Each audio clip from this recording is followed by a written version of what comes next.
As some of you are aware, Street Fighter 6 was pretty dope, and one of the best parts about it was how easy it was for newcomers to get into. We did say in our review that Street Fighter 6 was a step up for fighting games when it came to accessibility, but we really wanted to show it to you guys in action. So, we got my boy Hachiman here at GameMate to see what it would feel like for a beginner to finally get into Street Fighter. For all intents and purposes, Hachiman is just a casual, when it comes to fighting games at least. SF has always been intimidating for him to play, mainly because of how complex the traditional controls are, and I kinda get it. It did take a while for Hadoukens to become second nature for some of us back when we were kids. However, Street Fighter 6's art style got his attention. He said there was something about the way it all blends in with the gameplay loop. So, Hachiman was a fighting game newbie with a knack for graffiti and hip-hop. This made him the perfect candidate. How far will my boy Hachiman make it on the road to the top? Let's find out!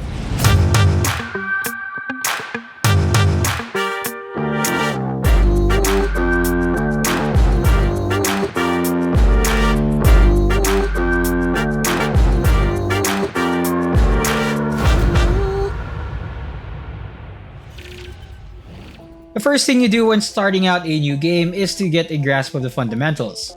Don't be like some of us getting 20 hours into a game and finding out we were playing it wrong. Yeah, this is doubly important for fighting games. Hachiman decided to hop into the tutorial and then try out which of the characters would fit his playstyle. Hachiman chose to just dabble into the classic controls later on since its 6-button layout and complicated inputs are currently too much for him to handle.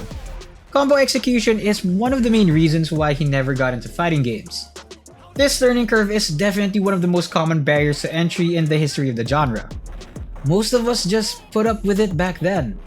But this is Street Fighter 6. There are other fun ways to get the grind on. The modern control scheme instantly became his best friend, since he only needed to think about the 4 buttons for light, medium, heavy, and special attacks. Combos are much easier to do since they're mapped to a single button. Throws, overdrives, drive impacts, and drive parries can be done with ease as well, thanks to some of the shortcut commands. Even though he already knew from our video review, check it out by the way, Hachiman was still surprised by how intricate the game's training system is. It was filled with easy to get into guides and combo trials for each character. It was a training mode that effectively teaches you how to play the game. Like, there was actual pacing to it, and doesn't overwhelm the player by squeezing all the mechanics and combos within a 10-minute tutorial session, like what other fighting games would do. What's also good here is that the training mode doesn't force you to finish all the trials. You can just select which combos you're interested in learning at the moment. Beyond the fundamentals, there are also dedicated guides for each character. This specific training mode is also unique since the guide is narrated in character, meaning these are discussed by the character you're playing as. Ken asking Hachiman not to repeat his catchphrases every time he uses his moves made him feel seen, and probably heard. It's clear that comprehensive training practices combined with fun personalities are something you will love in Street Fighter 6. There are also tutorials for common battle scenarios like anti-air counters, drive impact defense, and whiff punishes. If you have no idea what these are, don't worry, the game explains it really well. It was overall great for Hachiman when it came to improving his defensive awareness, or at the very least, learning to be aware of how defense really works in this game. Practicing and reacting to these exercises built up his skills and confidence, and putting it all together to create his own drill was helpful to get a feel of how the game works. It was also convenient to have easy access to a CPU match via the standard battle settings, to put what he learned into practice. Hachi tried out a bunch of characters and actually got to see for himself their unique movesets and quirks. He ended up choosing Ken for the ranked matches since his aggressive and fiery multi-combo moveset was something he was looking for as a beginner player. First few hours of this journey were mainly spent going back and forth between training mode and casual matches. But he also wanted to get a taste of the genuine Street Fighter experience, and he was like, what better way than to challenge other players online? This mad lad called it a baptism by fire. Hoping to see what he could do with his limited fighting skills, the first few matches ended up with a lot of classic gamer noob moments. His timing was terrible, His offense was a bit too aggressive, and you could see it on his face that he wasn't having a good time.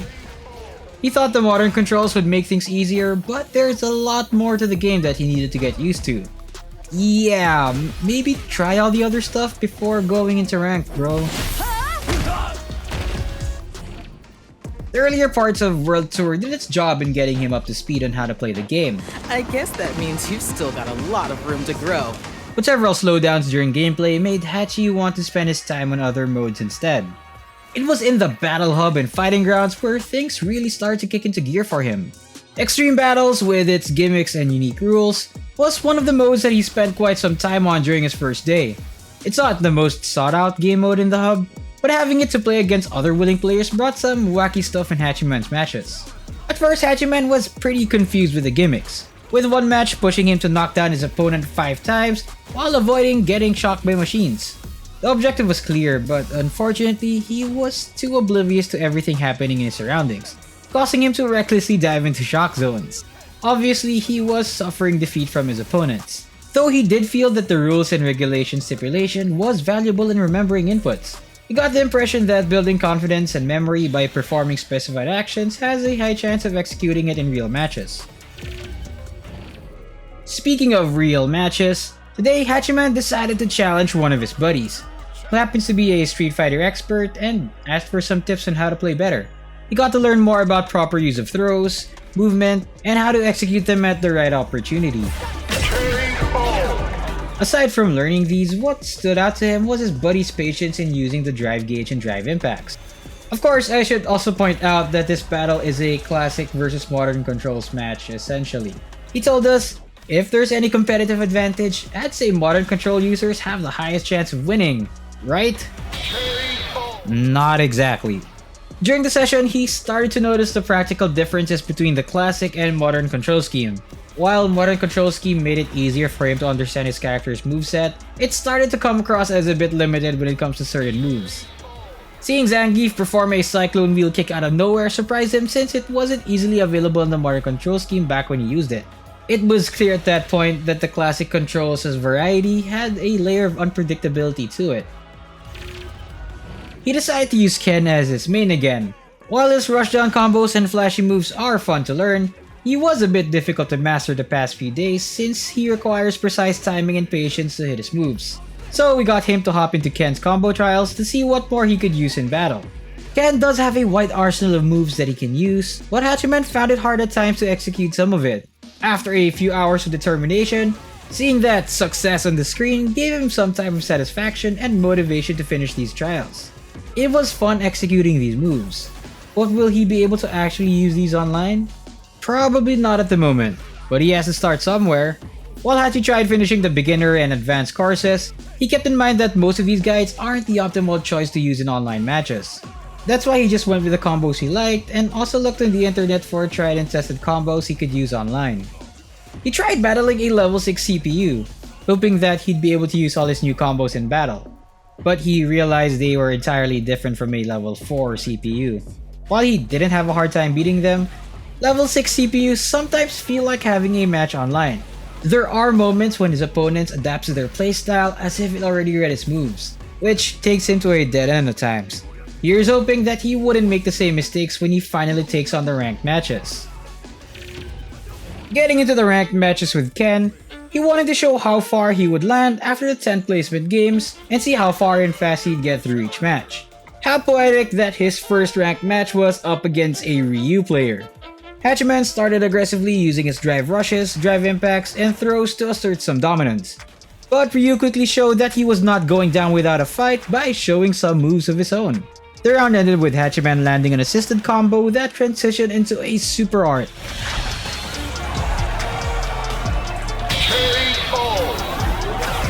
The second round went off without a hitch.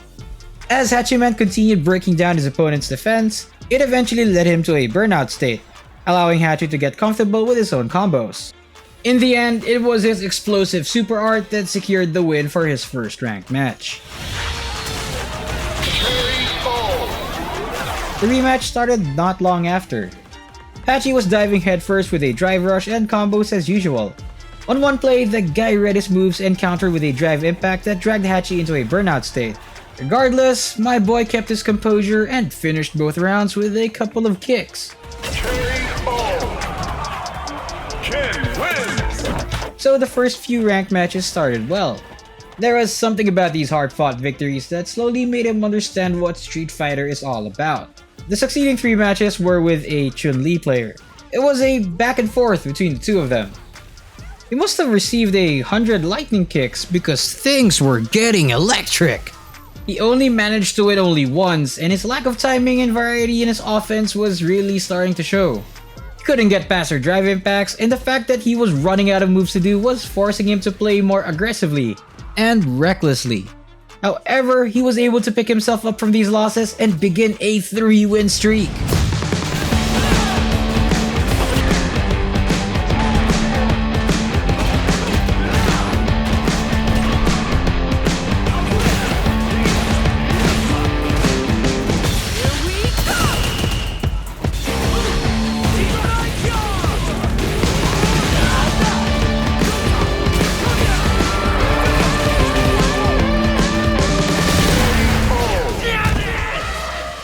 Hachi then headed into the final placement matches in hopes of keeping the streak alive. This time it's a mirror match against another Ken. However, old habits came back while fighting him, and the opponent took advantage of this and demolished Hachiman in both matches.